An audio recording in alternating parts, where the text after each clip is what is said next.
We don't call them villains. We prefer Nemesis. This is their panel. So welcome everyone to this hall of not what's the opposite of infamy? Fammy. Is it fammy? Fammy? Is that a word? There must be an opposite to infamy, right? There must be an opposite to infamy, and the only word I can think of is fammy for me. So welcome to this table. We have Adoni Maropis, who you will remember, fans that are listening around the world, as Abu Fayet, who caused some real havoc as far as Jack Bauer was concerned. And we have Greg Itzin, who, again, a little bit of havoc over several seasons, had some very notable scenes of just shock and terror is the best way of describing it. We have Nick Jameson, who in league with President Logan, had a lot of shenanigans. Let's just say shenanigans. That sounds like a good word. Yeah. Hoopla and shenanigans. So they interacted. We have Tzi Ma, who we will remember from so many seasons and from his very, very, very long memory. He didn't forget a grudge, and that's what he's known for. And of course, we have Greg Ellis, Michael Amador. Again, another just an amazing nemesis. A thorn in Jack Bauer's side, not a villain, but a nemesis. And to cap us off, we have Sean Callery. So the question is, it goes back to Sesame Street. One of these things is not like the other.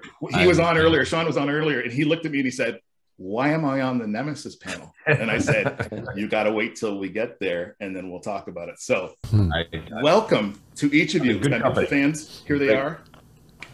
Again, fans around the world, they are here, and we've brought them all together. We've assembled them into this group. And I'm going to start with Sean, because Sean's trying to figure out why he was included in this. And I'm going to hold this up. This is my the Empire original copy. An unopened? No. Oh, gosh, no. I had, just to be clear, I had vinyl before everything shut down. And then as soon as everything shut down, I went, why am I keeping this sealed up? And I started opening up on my vinyl, listening to it, because it's crazy. But this is the first album that I ever bought with my own money. Is the Empire Strikes Back soundtrack. And I'm not gonna lie, the music that I like from this score is the Imperial theme, the Darth Vader theme, all those things. There's happy fun themes on here too, but I like the dark ones. So the question of why we're doing this and bringing Sean to be on this ride with us is because he was so able to capture the essence of each of your characters and give a sound that was fitting to you, to the havoc and the shenanigans that you were bringing to the proceedings. So that's why, Sean, that's your answer. That's why we brought you to it. I'm honestly, and I'm not just saying this because I'm in the panel, but the people who are, villainous or, nemesis, whatever, they were always the most interesting to score, because the way you guys were written, in my view, you did, the fans cared about you. You may have, if they don't care, even if you're not doing good, they want to see what happens to you. And I was always so I was just so taken by each one of your performances. I mean, they really gave me stuff to chew on. And the best compliment I can give you is that I didn't have to do very much musically. In other words, when you were acting, I was really about getting out of the way, because there was so much strength in the way you guys just entered, the way your presence was, and it was very important for me not to overplay it, quite frankly. Not to overplay what was already coming across so organically. So it's really a pleasure to be with y'all. Thanks, Sean. Thank you, Sean. Sean, I revealed my first music purchase. What was yours? Oh, the soundtrack to Jaws, I'm sure. That's what got me. That's what got me interested. John Williams. John Williams. He and I have the same agent, and I got to meet the guy, Mr. Williams, and it's sort of like meeting. I don't know who inspired you as actors, but when you meet someone like John Williams, it's like sort of like God's walking among us, And he would be very upset at that because he's a very humble guy. But that's what sparked my interest in music to film. It was watching his Lost in Space and all the things that he did. For some reason, his music just touched me. So on we go, So earlier today, you said you wanted to be a composer, and then in some of the things that we talked about this morning were your first opportunities to do that. How did you know that you wanted to be a composer? I suppose it was just, I don't know, whenever I was watching like Willy Wonka or, even some of the little stuff, especially the Looney Tunes, the Warner Brothers cartoons. I mean, I don't know if you've ever heard some of that. That's just some of the most delicate music writing ever written. And there's just something, I just remember in particular with who's coming in, but the showrunner of the guy, Joel, sir, now, you remember that guy? Joel, look at what we've assembled. Who we got here? Oh my God. Guys, how come nobody's aging, man? Ellis, you still look like you're 28 years old. Let's have a cigar. Yeah, there we go. Cigar room. Love it. Anyway, it was just when I saw how music was working, particularly with the shark movie, I just, you walked out of the theater and you're just like, I want to get involved with that. And what I'm really fascinated was, and I'm sharing this with you, is that when I moved to LA, I actually took a couple of acting classes because I wanted to see how you guys arc scenes. I was so interested in how you guys analyze scripts because I knew that the music had to arc scenes and then had to arc the episode, it had to arc the acts. And as I was studying music, I was learning a lot about that. But I have been so fascinated by acting, just what you do, because I don't have a job if you're not doing it. And but at the same time, there's things that you have done that when I see them 100 times when I'm scoring, I'm like, what is going on under the hood of their thought process, And I kind of want to know, and then I kind of don't want to know because it's such a mysterious thing. But I try to pick up on those little clues, whatever it is in your behavior or the things that you're doing. That's really what I try to do, and just sort of accompany the contributions from the directing and the acting and the writing and the lighting and all that, just to kind of make it a singular thing. So I really view myself as part of a team, as part of a crew, So. Awesome. Yeah. Greg, Michael Amador, the other Greg, sorry, Greg Ellis. I got to say the last name. Greg Ellis and Greg Itzin. Greg Ellis, sorry, we'll come back. That's all right. No problem. Yeah. Michael Amador comes in, and we don't know which side he's playing pretty much through the entire season. Neither did I. We don't know. It's episode by episode. We find out. Is that how it played out? You weren't sure from episode to episode? Do you know, I came in, I think it was originally for 3 or 4 episodes, and I remember sitting in a makeup trailer. I think it was my 4th or 5th episode in, and I read the script for the next episode, and it was Jack Bauer walks in. I was supposed to have taken a speedboat, I think, to Mexico. He bursts in, turns the chair around in front of the fireplace, and I'm there with my throat slit dead. And then I filmed a scene, and then later on in the day, I came back into the makeup trailer after lunch, and there'd been a rewrite. And the lovely Sarah Clark was Nina Myers met her demise, and I'd survived and wasn't going to Mexico. I was sticking around in LA and meeting Luther Bluteau and who's the other? Stephen Saunders was the character with the Cordella virus. Of all things, how timely to wreak havoc on Los Angeles. Absolutely. What was your favorite part of being Michael Amador? Well, I just seeing Joel there. It took me back to my wardrobe fitting. I remember going in for a wardrobe fitting, and it was kind of a Eurotrash look, and I remember thinking, maybe this guy is, he's an arms dealer. Maybe he should be in a suit and a bit more English. And I walked into the cigar room, as I affectionately remember it as, and there was Joel, and there was, I think, Peter and John and everyone else in there, and they were like, well, what do you think? I said, well, maybe it should be a suit. Great. And that decision took 1 second. And on 24, that costume, that wardrobe that you had, carried through as long as you were in the show. So you had to like it, Exactly. Yeah. But it made the look, it made the man. Absolutely. Yeah. Greg Itzin. Sure. Why couldn't Jack just leave you alone? Why couldn't he just do his own thing, let you be? Why did he have to get up in your business? I want to know. Because I wasn't letting him alone. It was a mutual thing. Yeah. Okay. You needed each other. I think we did. I think the scripts in the show show that to be true. What's your theory on the location of Charles Logan right now? It was very unclear. Well, yeah, it's not decided. Well, he's pretty much decided that something's going to happen between the gun and his head, but I don't know if I pitched this or what, that he chickened out on that as well. He couldn't pull the trigger totally, and so he did damage to himself, but he didn't kill himself. And I think I told you this before. I envision him wheelchair bound and out to getting jack shit again if he can. Yeah, I'm pretty sure that's would be on the agenda for on sure. The agenda, yes. Absolutely. Thank you, Ty. You're welcome.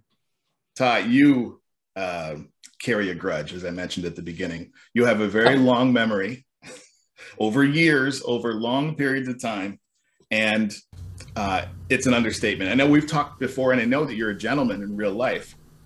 Where did Chang come from? How did you? I mean, some of the other movies I've seen, Rush Hour, and other films that I've seen, that kind of stuff. You're such a nice guy, but Chang was not a nice guy, not a villain, but not a nice guy. Where did you draw that from? I just copied Kiefer, man, because I always felt that he was the positive, I was the negative. You know, he violated my embassy. I'm the head of security, so we do the same thing. And as vicious and as with such clarity, I am just copying him. As clear as he can go, I will go clearer. If he gets tougher, I get even tougher. So it's like with Kiefer, that whole storyline is like playing chess all, really from season to season, trying to figure out what his next moves are.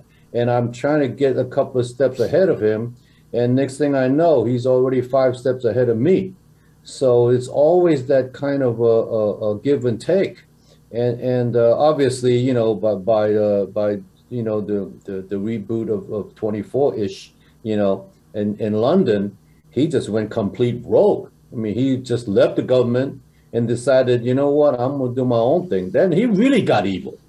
So really, during that whole regular seasons of 24, I really never thought of that other than the fact that, I need to get to the bottom of it because he killed our ambassador. Now, would you say because he was a man with no country, basically by the end, that he was more unhinged than he would have been before that? Absolutely. I think he lost all barons in terms of he has no more compass anymore. There's no north for him anymore. So he just went all in. That's what happens when people don't have anchors, don't have any guardrails, and they just go off the rail and start doing things that are just unreasonable. So that's what happened to him. Thank you very much. Mm-hmm. Now, Nick, yes, we met you. I believe it was at with Joseph Hodges was talking about the ranch. I think that's what the official term is, styled after the Thunderbirds. Yes, right. That look of that 60s kind of, it had a real personality to it. And we met you there. And because we were under the premise that you and you and your wife and the Logans were friends. Or were you friends or were you friendly? What's your take on that? I think we were friendly. I think over time, Kathleen Gotti and I became the sort of functional couple as opposed to Greg and Jim Smarts. Hey, sorry, Greg, it's true. You guys were at each other's throats. We were nice to each other, at least on camera. I would say we were friendly. I think Suvorov, in a way, even though he ended up a bad guy in season 8, was a pretty nice guy, almost to the point of being a little bit gullible about what was going on around him sometime. What was the transformation that you said he became a bad guy? What do you think was kind of the trigger? Well, I always thought that he was, it was never really explained in the script. I always felt he was getting a lot of pressure from hardliners and was getting sort of pushed into the dark side. Okay. And you went way over. That slippery slope that the show talks about a lot, right? Where you have this opportunity to go this way or that way. Yeah. And, do that. Yeah. I always feel it's great to, there's two things that can happen to you at 24. One very good, which is that you go bad, because it's a lot of fun. And the other one is that you die, you get killed. Right, right. Which is bad because unlike some shows, there's no flashbacks. We don't have time. It's real time. So right. Yeah. If you're dead, you're dead. Goodbye. The only actor I'm aware of who talked the writers out of killing him is Glenn Marshauer, Agent Pierce. I don't know if I'm talking out of school. Greg, are you aware of that? Didn't know that at all. That's and Peter Weller. That's a skill. Yeah. That is on this show. That is a skill. I think he sat down with Howard Gordon and put on his best sincere act. He's a very sincere guy in real life, and somehow made a logical argument that he should not die. I wish we could all do that in real life. Thank you very much. So you weren't friends, you were friendly. How about your wives? Were your wives friends from kind of where you on the show? Were they? Yeah. Was there an affection there? I think there was. Yeah, I think so. Okay, very good. Thank you. Date night, maybe, maybe there's still possibility. Around, play pinochle together, Yeah, they seem to understand each other. Hang out at the bunker. They did seem to be quite simpatico. Yeah, absolutely. Thank you. Adoni. Yes. Abu Fayed.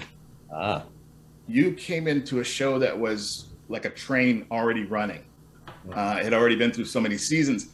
What did you do to prepare to be Abu Fayed? Oh man, it's funny. That question is amazing. I first of all, I did season 4. I had a one-day guest star, and it was this scene that 24 doesn't usually do. And me and Kiefer had this long scene, and Kiefer kept giving me lines, and people on the set were saying, "Oh my God, this is Emmy Award stuff," and blah blah blah. So I got so excited. I told everybody to watch the show. 2 weeks before the show, they cut my part because they said, "Well, this isn't 24 because we need to start shooting and killing people." So anyway. Season 6 comes around, and I have this audition for Abu Fayed. And I looked at the audition. It was 4 pages of me, dialogue, torturing Jack Bauer. And I knew who this guy was. I knew exactly who this guy was because back when I was 10 years old, my father was in a terrorist attack. And instead of passing on hate to me for the people who, shot him up, he told me he understood their plight.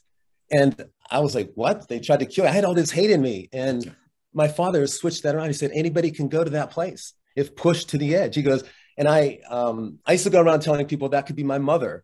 And my father would say, can you stop saying that your mother could be a terrorist? Please stop saying that. Yeah. But, it really changed that point. He turned my hate into love. And he said, people are generally good people all over the world. But when that 24 part came, it was like this meant to be. And I knew I was meant to play this part. It was incredible. I just said, memorize these lines because I know this guy. He's in me. He's in everybody. Right. It was pretty simple. It was pretty simple, believe it or not. Yeah. That crossroads, right? Which way am I going to go with this? Yeah. How am I going to internalize this and go in which direction? Yeah. Wow. We all have it in us. We all have it in us to go to that place, Wow. Yeah. And what was your experience on the set or experience as part of the show? Well, what I loved about the show was, Kiefer is amazing. He, you practice these lines, you memorize them, but then he sits down and he listens to them. He goes, okay, why don't we take this section, put it here and that section over there and this over here. And you're like, but it's always better. And he always did what was, I would say, the most difficult thing, the right thing. If he needed to be under that truck, he was under that truck. So that's what I loved about it. It wasn't cookie cutter, easy stuff. You know what I mean? You go in there and you're going to do this and, blah, blah, blah. And man, he was like, we did all of our stunts until we couldn't do it. We weren't allowed to fall into the building. That's what I loved. I loved that he was like, we're going to do this and we're going to do it right. And we're going to do the best job. That was incredible. And the crew was amazing. You talk about a fine oiled machine. That was 24. Amazing. And Sean, you were amazing. Unbelievable. The music, you put the Abu Fayed was like, I get chills thinking about it. It was amazing. Great stuff. If memory serves, you were in I think you were one of the longest running arcs, you know, as an antagonist in the show. And I'm so fascinated hearing you talk about your approach to the character, because I mean, I don't recall exactly everything I wrote when you were there, but I do distinctly remember,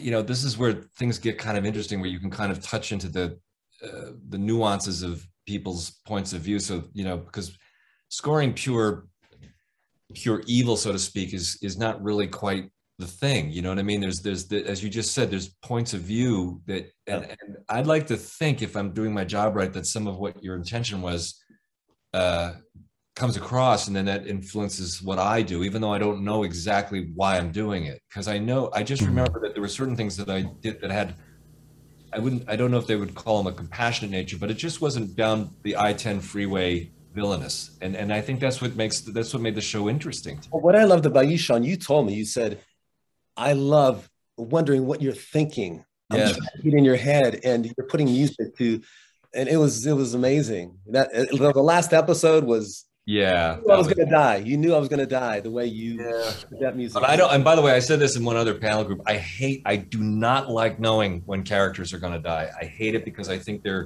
it'll come out in the writing ahead of time. Like I'll write something a bit fatalistic, you know, that I don't intend to. It'll sneak into my subconscious. So I really didn't know. I always watch the show as a fan before I start scoring it, and then I get really involved. So I always pay attention to what happens the first time. And I think, did we have that? Kiefer used to throw these Halloween parties, you know. This is before Facebook. And they were great. He was so generous. He would rent like a whole place, and then no one, you know, was encouraged not to do the cameras and stuff, because, you know, you could just kind of let your hair down, but you could invite everybody from the casting crew. And Donnie, I have a picture of you and I. Like, I think I was dressed as someone who was dressed as a hippie, wanting everyone to vote for Palmer. You know, I said, "Stay calm or vote Palmer." And you were, I forgot what you were dressed as, but I dressed as Abu Fayed. No, I don't know. No. I forgot. Anyway, I have the picture. It's kind of funny. We're having a good time. So, you gotta send it to me. You gotta send it to me. Now, Sean, would you do that? Would you meet with the actor that was playing the character and maybe get a feel for where you wanted to go with the music? You know, I didn't have the chance to meet everybody in this panel, but I did get to meet Greg at a party once. And I went up to him specifically because there was one scene that was filmed in season 5. Season 5 had a very fascinating moment where Greg Logan, was going to kill himself in the Oval Office. And you had to walk from one room to another in complete silence. And I don't know who directed it, but they handheld followed you as you were, you know, scratching your head, and then you sat down. And I think there was easily 90 seconds of no dialogue. And if you imagine that in primetime TV now, I don't think that's done much anymore. Yeah.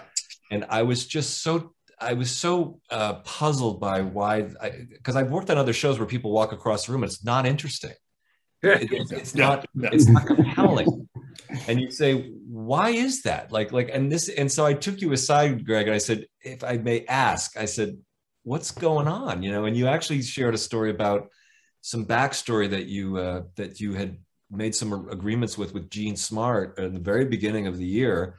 And that was informing you all the way 20 episodes later. And I just think that stuff is just so magical because it's really a gift to a composer, because you're getting something. I don't know what it is. It's like I'm hearing a foreign language, but it's ingesting in me. So I would ask this question of every one of you if I took you aside about, you know, certain things that you did. I asked you a little bit about it, Adoni, about because you really, they gave you a lot of space in some of the cuts, and I thought that was really, really powerful.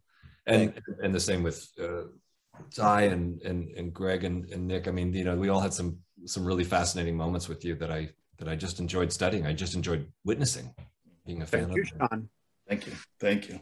Well, hear me out. I have this idea where we get a camera, handheld camera, and you all walk down the street together. Yeah. Sean does the music, and we just film people's reactions. Film people's reactions to seeing all of you together. Has there been a reaction when you've walked down the street and run into somebody that was a fan that recognizes you from 24? Has there been a good or not, maybe a crazy reaction to seeing Nemesis on the street? I have one. Go ahead, Greg. Go ahead. I used to go golfing with Dennis Haysbert. and he's pretty visible coming at you, and people go, "Oh my God!" And then I'd show up after them and go, "Oh my God, what are you doing with him?" And I didn't take it personally, but it was very telling. Yeah, couldn't separate the real from the no, the good, the good president and the other president. The other president. Anybody else? Yeah, I was going to share my golfing story with Kiefer that makes me chuckle is playing at a place called Pebble Beach. Yeah. And we were in the pro shop, and this tour bus pulled up, and there was a group of Asian tourists who got out, and they turned and they looked towards him, and I just said, "Try this on." We were playing around. He had this big floppy golf hat, and they all looked our way and went, "Ah!" and screamed and ran to, and I just went, "Oh, here we go." They knocked him out of the way and came to me because they'd seen me on another show. And then we went and played golf. And actually, an interesting piece of casting trivia that they were talking about, I think Fox were talking about the reboot in London. And Kiefer had said that Fox wanted to cast, I'm not going to mention who it was, but a particular actor in the role of the Prime Minister. And I brought Stephen Fry to set a few years before, and I knew how much of a fan Stephen was. So I said, "What about Stephen Fry?" And he said, "Well, would he do it?" So I pulled out the phone, called Stephen, said, "Hey, Stephen, 24, Prime Minister, interested?" He went, "Oh, good grief. Yes, absolutely. Of course he's interested. We'll tell him that we'll work it out." So that's how fast that particular piece of casting happened. Wow. Yeah. Wow. I got one. Yeah. I used to go to the airport, and kids would run up and want autographs. I'm talking about 6-year-old kids to whatever. And the parents would be like, be careful. But one time I'm on one of those, not the escalator, the thing that carries you, and this guy, business suitcase. And as I'm going by him, he literally just, his mouth went agape and he dropped his suitcase and he's looking at me like that, and I'd walk in and people would look at me like, "Oh my God, there's a terrorist in this airport," It was funny. Here's the second part of my question. Do you enjoy getting that reaction? Do any of you, see it, have that happen, and it kind of gives you a little bit of a thrill, like, ooh, they know me from. Yeah, the joy for me is being searched, and the people searching me saying, "Man, I loved you on 24. You were great." And they're searching for, everything on me. That was kind of fun. No one's ever come up to me. But I will say that I got one of those Peloton bikes years ago, those exercise bikes. And I went to New York and I said, I'm going to take one of those classes, the month that they broadcast. And there was one teacher, I like this guy, I forgot his name. And I went up to him afterwards and he goes, "Hey, what do you do?" And I said, "I'm a composer." I said, "I worked on the show 24. And he goes, "Oh man, I watched that when I was a kid, And I felt just horrible because I've been doing this for 22 years. He goes, "That was my favorite show when I was in grade school." And I said, "Right on, man. F you." No, Thank you. Yeah. Thanks for that. But it was nice. No, but he knew the show, and anybody who knows the show, it's always nice to hear a shout out about it. I had an interesting experience. I live in Iceland now, and the show was very popular here, and I do get recognized a lot. And one guy who was sort of in his cups one night came up and Sovarov, and starts speaking Icelandic to me. Expecting you would respond. Yeah.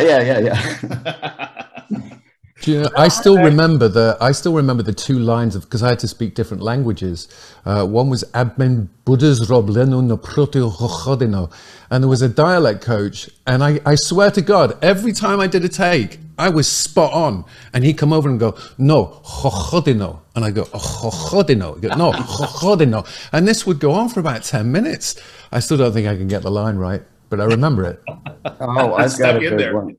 I've got one.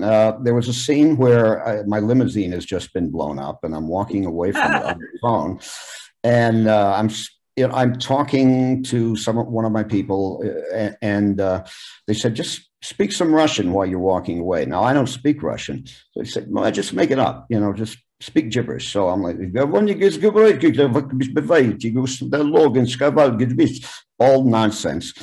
Nobody ever busted me on it. Now, here's the thing. They told me that they were going to replace it in post, and then we'll get another actor when we do ADR to a Russian, and we'll put real Russian in there. Never did it. Never busted on it. You can hear.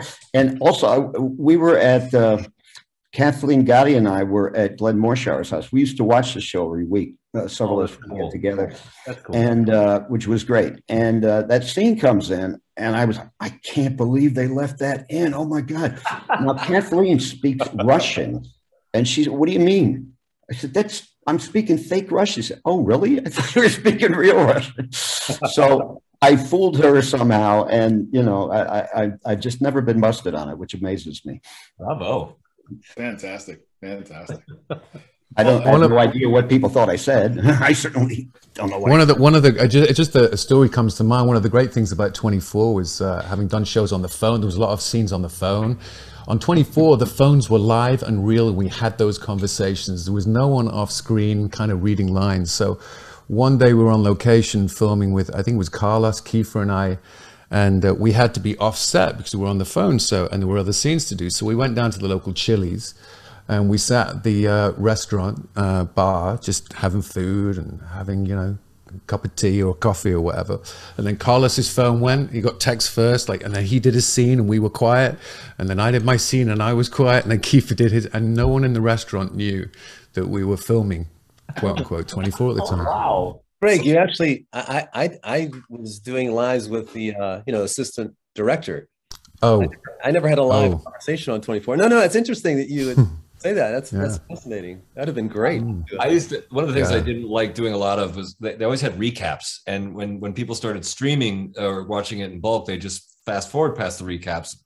But I still had to score them. And I don't know if you remember what I'd say previously on 24, and they'd show a little scene, and then all of a sudden there'd be this sort of like wash of images that would go to somebody else. And when I was working on it once, and I hit the stop button on the video, and it stopped on a frame in the middle of the swish. And it was Kiefer biting a stuffed bunny. It was like one like half a frame, and I thought, geez, I wonder what else is in these kinds of things. I don't know if they took it out, but there's a couple of goose, what I call them, goose eggs or whatever, Easter eggs. Easter eggs, yeah. Well, I'm gonna wrap this up with an origin story. So we're gonna kind of start at the beginning. Every Nemesis has an origin story. My question to each of you is, how did you get to 24? What got you to be on this show? As far as the actual introduction and auditioning and all that kind of stuff. Mine is very easy. I was working with Joel Surnow on La Femme Nikita on the USA Network in 1996. That's where we met. He lobbied very heavily to have me work on 24, and that had to really be negotiated because I was an untested. I'd never written for a major network show, so I owe Joel quite a bit of thanks to the fact that he held the door open and had to really push back and say, trust me that just to say that I'm grateful is not quite saying it enough. So but that's how it went. Now we see your name on everything. It's cool. It's cool. Yeah. Mine was quite simple. Mine was quite simply an audition. I got the usual the call from my agent and manager on audition. There was a role, and I'd actually worked with Keith for a few years previous on a movie, To End All Wars, and I auditioned and I got the job. And I remember actually I didn't call him. I got hold of, if anyone remembers, Mo Dunster, Mo who used to work with Kiefer. So Mo and Kiefer told me to meet them, and I met them. We shared a drink to kind of celebrate, and Mo was like, "Good on you, boy." Mo was that. Well, I've got stories for days. I won't share them here.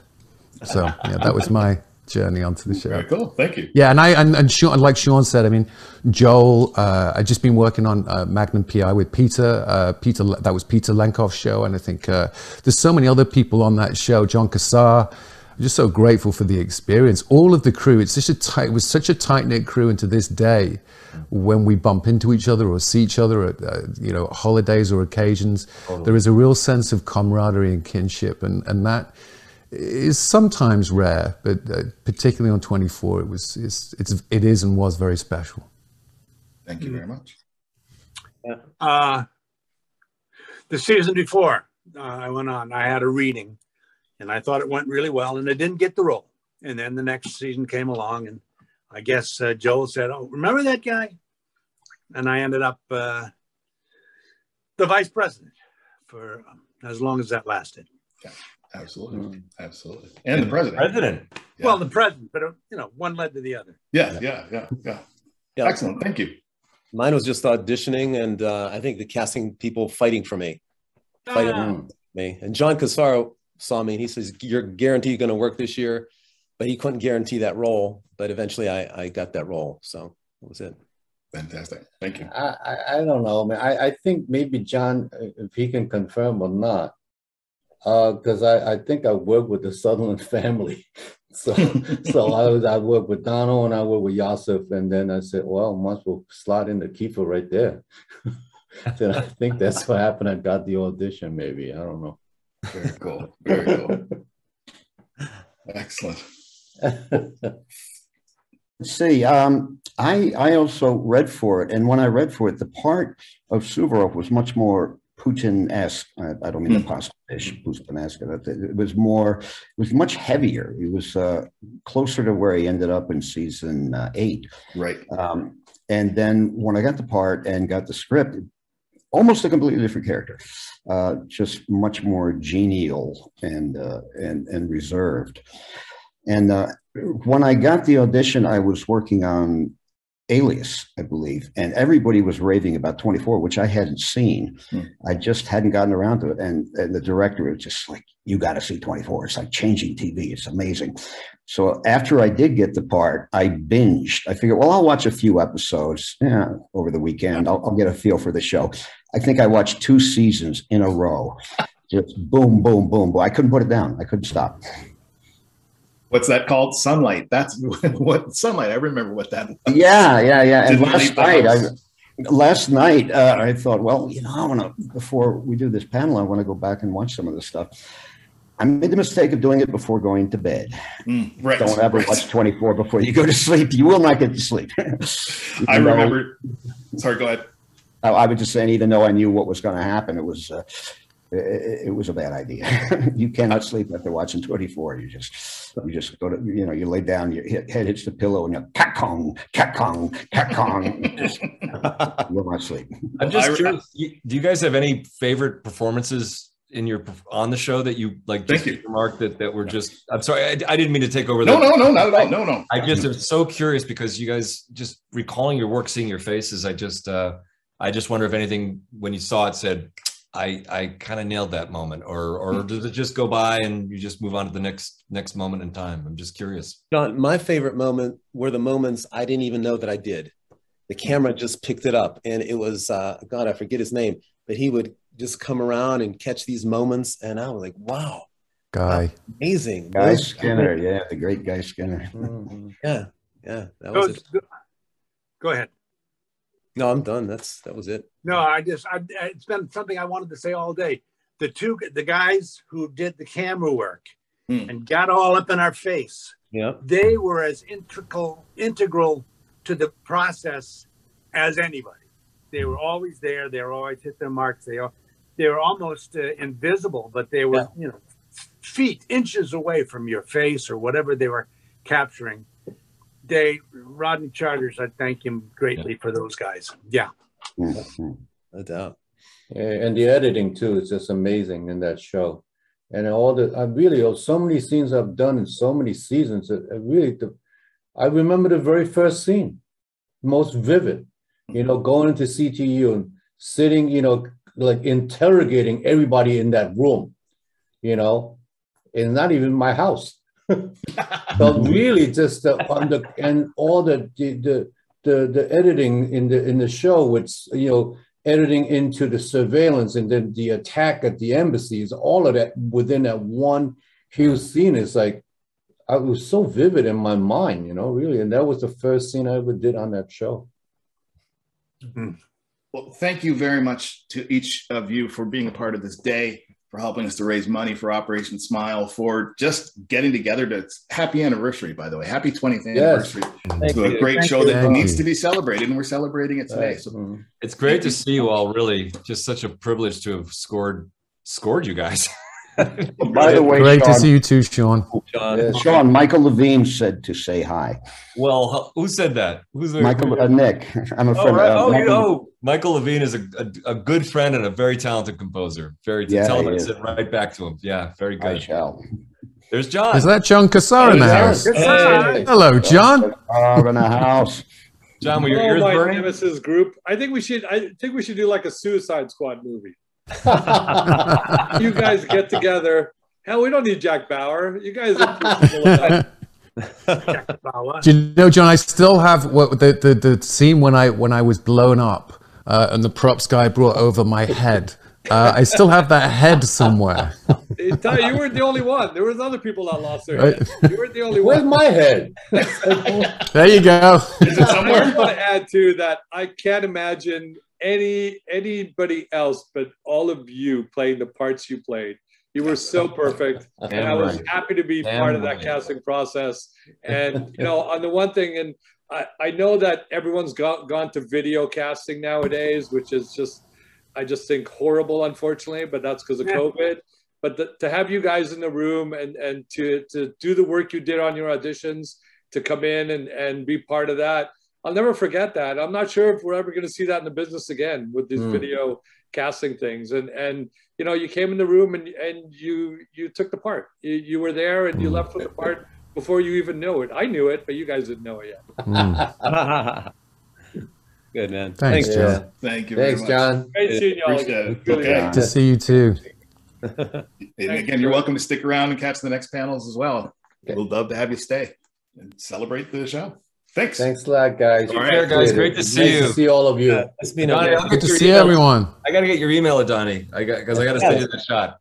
I got to I send got yours, Callery. All right. There you go. Yeah, I got it. Bye now. Oh, it is. That's right. Okay, good. See you guys. Great. Okay. Cheers. Okay.